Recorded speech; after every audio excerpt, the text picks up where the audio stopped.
Cette vidéo va particulièrement s'adresser à une femme qui est infopreneur ou bien qui donne des services en ligne et qui aimerait savoir comment charger des prix premium. Salut tout le monde, j'espère que vous allez bien. Bienvenue sur ma chaîne, c'est Nelly. Sur cette chaîne, nous parlons de business en ligne, plus particulièrement pour les femmes qui sont infopreneurs, donc qui offrent un service ou qui ont une expertise. Et aujourd'hui, dans cette vidéo, nous allons voir comment les femmes devraient commencer à charger des prix premium et dans quelle mesure elles peuvent le faire en utilisant le digital. Si c'est un sujet qui vous intéresse ou qui pourrait intéresser quelqu'un de votre famille ou de votre entourage, naturellement, je vais vous demander de vous abonner à cette chaîne. Je vais aussi vous demander d'appuyer sur la cloche de notification pour que vous ne manquiez aucune des prochaines vidéos que je vais publier. Donc, comme je l'ai mentionné tout à l'heure, cette vidéo s'adresse particulièrement, à une femme qui est infopreneur. Donc, quand je parle de infopreneur, ça va être une femme qui a une expertise. Donc, ça peut être une life coach, ça peut être une coach en relation amoureuse, ça peut aussi être une styliste, une maquilleuse, n'importe qui a une expertise. Si vous faites de la vente de produits, cette vidéo n'est peut-être pas pour vous, mais je vais quand même vous inviter à continuer à la regarder. Peut-être que ça va vous donner des idées. Donc, avant qu'on aille plus loin dans la vidéo, je vais d'abord vous donner une définition de prix premium. Et je vais faire ça vraiment simple. Des prix premium, ce sont des prix tout simplement qui sont un petit peu plus élevés que ce qu'on va voir sur le marché, un petit peu plus élevés que la moyenne. Je vais donner un exemple concret, un exemple vraiment basique, juste pour que vous puissiez voir le concept. On va prendre l'exemple d'un produit en magasin, par exemple. Vous allez avoir un shampoing qui va coûter 5 $ et vous allez avoir un shampoing qui est chargé au prix premium qui va peut-être coûter 10 $. Et la raison pour laquelle je fais cette vidéo, c'est parce qu'en ce moment, on est en train de vivre un phénomène. Bon, c'est sûr que, bien évidemment, on est dans une pandémie, ça fait maintenant 2 ans, mais il y a aussi le phénomène qu'on appelle la grande démission. Beaucoup de travailleurs ont quitté leurs emplois, ils ont fait des burn-out et ils ont décidé de travailler de la maison. C'est sûr que la pandémie nous a influencés en matière de choix. Moi, comme je l'ai mentionné, je travaille particulièrement avec des femmes. Le dénominateur commun, c'était qu'elles avaient besoin de passer plus de temps avec leur famille. Elles avaient besoin de passer plus de temps avec leurs enfants, à s'occuper d'elles. Et elles voulaient en fait se créer leurs emplois de la maison. Maintenant, ce qu'on veut éviter, c'est de faire aussi un burn-out parce qu'on est entrepreneur. Donc, pour éviter de faire des burn-out et puis aussi pour donner une meilleure qualité de service à leurs clients, je leur enseigne comment augmenter leur prix. Ça ne nécessite pas d'avoir une grande audience. C'est sûr que ça va nécessiter d'autres skills, d'autres capacités. Je vais vous les expliquer. On va passer au point 1. Si avant qu'on aille plus loin, je veux donner un quick disclaimer. Charger des prix premium, c'est pas juste pour prendre l'argent et juste faire de l'argent sur Internet. Il y a une technique en fait qui vient avec ça et cette vidéo-là n'est pas pour tout le monde. Je le répète, cette vidéo n'est pas pour tout le monde. Ça va être pour une certaine catégorie de personnes et vous allez en savoir plus très bientôt. Donc, pour commencer, le point numéro 1, ça va être de choisir une expertise. Donc, une expertise, c'est quoi? C'est une tâche que vous avez passé 10 000 heures ou plus à faire. C'est pas, je vais pas vous dire de prendre quelque chose que vous savez faire, que vous avez commencé à faire récemment et puis charger des prix premium. Non, je veux vraiment que vous preniez quelque chose que vous savez bien faire, que vous avez passé beaucoup de temps à perfectionner et que vous pouvez éventuellement enseigner à quelqu'un. D'accord? Être expert aussi ne veut pas dire que vous savez tout de suite. De toute façon, c'est toujours bon de se former. Pour pouvoir enseigner, vous devez avoir au moins 10 étapes de plus que votre client idéal. C'est sûr que vous allez rencontrer des gens qui ont la même expertise que vous, mais vous devez être beaucoup plus avancé que votre client. Parce que sinon, qu'est-ce que vraiment vous allez lui enseigner? Ça va être pour le point numéro 1.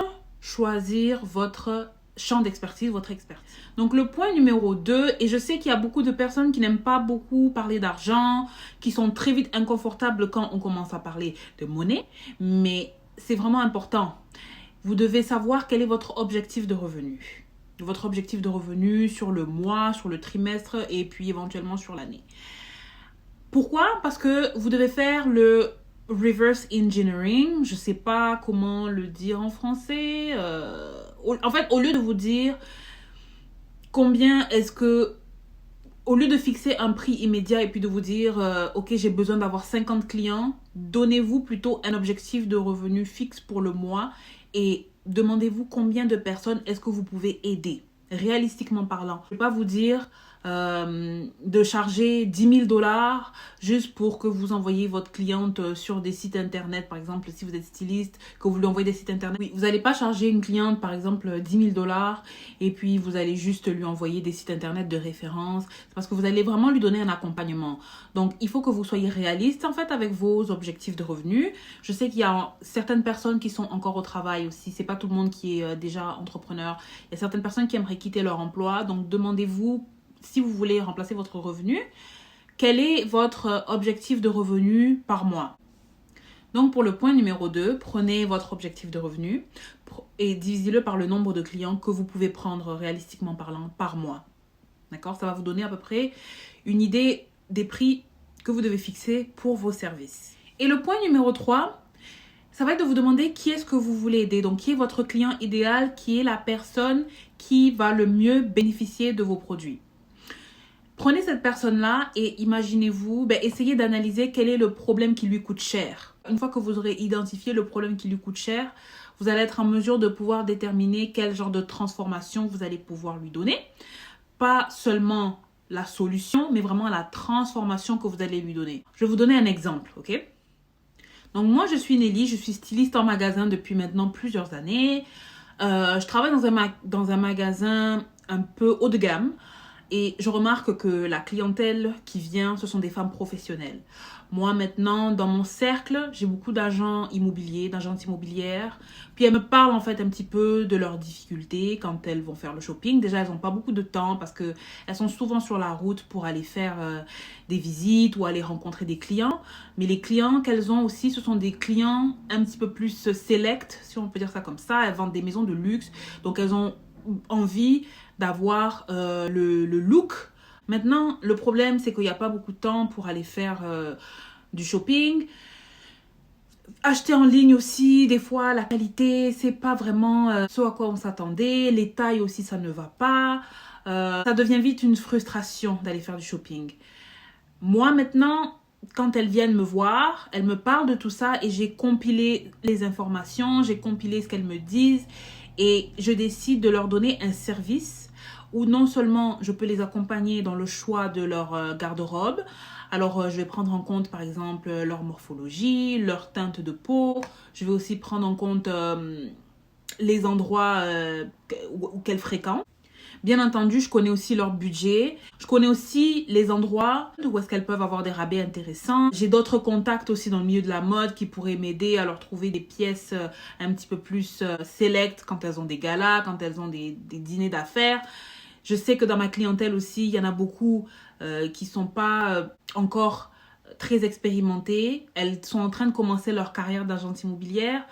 Donc, elles veulent aussi se démarquer. C'est ça, j'ai fait vraiment une compilation de toutes leurs difficultés. Donc maintenant, moi, qu'est-ce que j'ai à offrir? Ça fait plusieurs années que je suis dans le milieu de la mode. Une expertise, ça ne veut pas nécessairement dire que vous êtes allé à l'école pour ça. Des fois, c'est quelque chose que vous avez acquis au fil des années parce que vous avez occupé un emploi.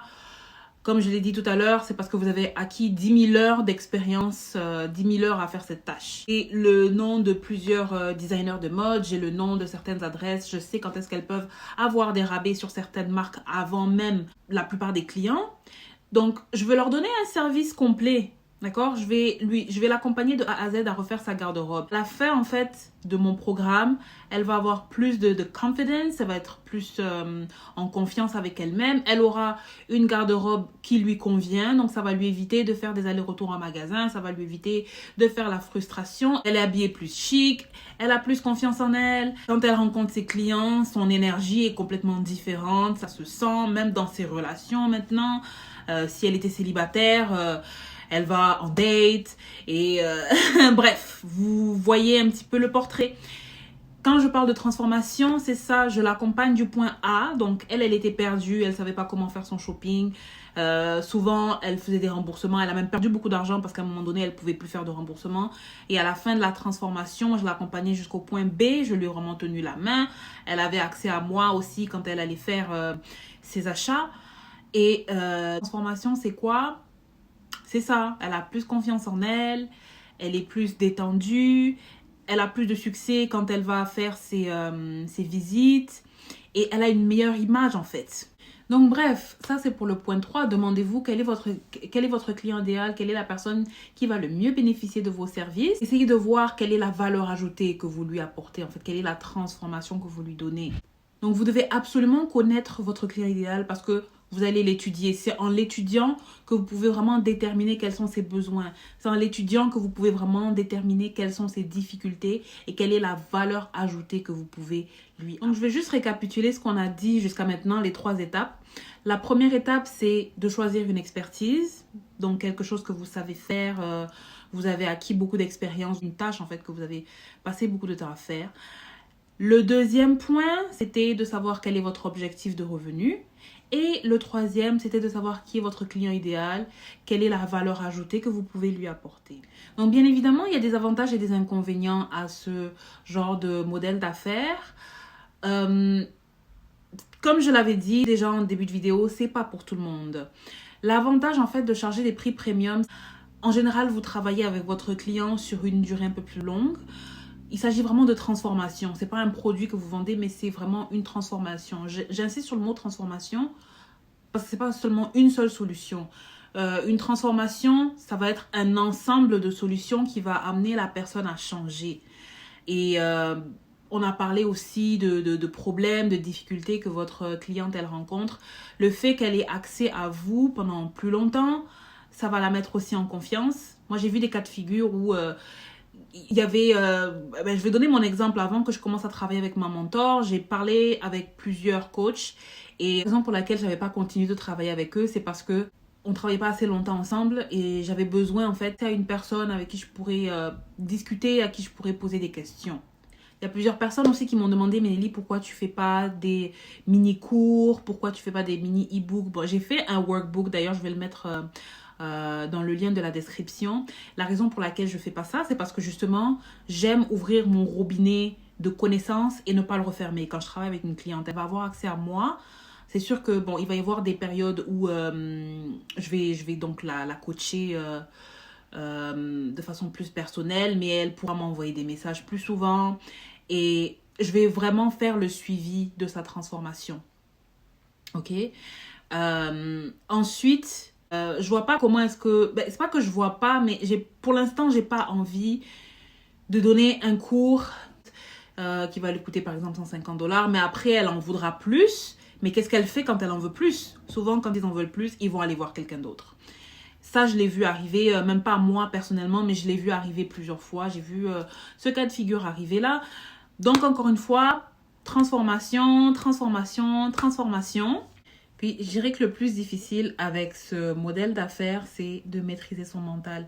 Je comprends que pour certaines personnes, le fait de demander à une cliente de lui donner 2000, 5000, voire même 10 000$, dépendamment du programme que vous offrez à une cliente, ça peut paraître fou, mais il faut absolument avoir confiance en ses capacités et il faut avoir confiance en ce que vous pouvez faire pour la cliente. La transformation que vous lui donnez, elle va la garder toute la vie. En fait, le knowledge, les connaissances que vous allez lui donner, elle va le garder à vie. C'est peut-être pas palpable, mais elle va se souvenir de vous. Elle se rappellera tout le temps de vous, elle se rappellera tout le temps de ce que vous lui avez enseigné et elle vous sera reconnaissante pour ça. C'est ainsi que des fois, vous allez entendre des clientes qui parlent de leur mentor, qui parlent de quelqu'un qui les a aidés et qui vont dire « elle a complètement changé ma vie ». En fait, c'est ce genre d'impact que vous voulez donner à vos clientes. Voilà, c'est ça le mot, c'est l'impact. Et dites-moi un petit peu en commentaire, qu'est-ce que vous faites? Est-ce que vous avez déjà un business où vous transmettez de l'information? Est-ce que vous chargez déjà des prix premium?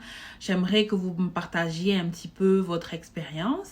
Et n'oubliez pas que dans la barre de commentaires, je vais avoir mon workbook qui va vous aider à attirer votre client idéal, à clarifier un petit peu où est-ce que vous vous en allez avec votre business. Je vous remercie d'avoir regardé cette vidéo jusqu'à maintenant et je vous dis à bientôt.